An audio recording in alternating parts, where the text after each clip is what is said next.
ஓய்வு நாளை பரிசுத்த குலைச்சலாக்காதபடி ஆசரித்து, ஒரு பொல்லாப்பையும் செய்யாதபடி தன் கையை காத்து கொண்டிருக்கிற மனுபுத்திரனும் பாக்கியவான்.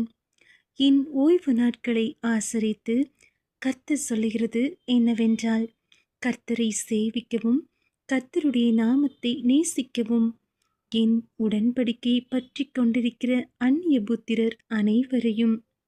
ஏசாயா 56ஆம் அதிகாரம் வசனங்கள் 1 முதல் 8 வரை. கர்த்தர் சொல்லுகிறார், நீங்கள் நியாயத்தை கைக்கொண்டு நீதியை செய்யுங்கள். என் இரட்சிப்பு வரவும் என் நீதி வெளிப்படவும் சமீபமாயிருக்கிறது. இப்படி செய்கிற மனுஷனும் இதை பற்றி கொண்டிருந்து ஓய்வு நாளை பரிசுத்த குலைச்சலாக்காதபடி ஆசரித்து, ஒரு பொல்லாப்பையும் செய்யாதபடி தன் கையை காத்து கொண்டிருக்கிற மனுபுத்திரனும் பாக்கியவான். கர்த்தரை சேர்ந்த அந்நிய புத்திரன், கர்த்தர் என்னை தம்முடைய ஜனத்தை விட்டு முற்றிலும் பிரித்து போடுவார் என்று சொல்லானாக. அந்நகனும், இதோ நான் பட்டமரம் என்று சொல்லானாக.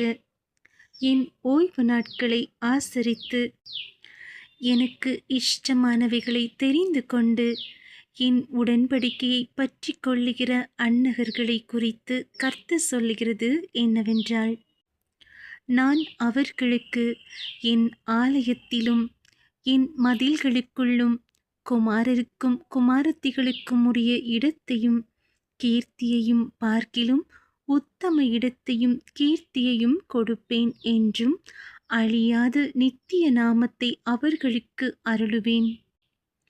கர்த்தரை சேவிக்கவும் கர்த்தருடைய நாமத்தை நேசிக்கவும் அவருக்கு ஊழியக்காரராயிருக்கவும் அவரை சேர்ந்து ஓய்வு நாளை பரிசுத்த குலைச்சலாக்காதபடி ஆசரித்து என் உடன்படிக்கையை பற்றி கொண்டிருக்கிற அந்நிய புத்திரர் அனைவரையும் நான் என் பரிசுத்த பர்வதத்துக்கு கொண்டு வந்து என் ஜெப வீட்டிலே அவர்களை மகிழ பண்ணுவேன்.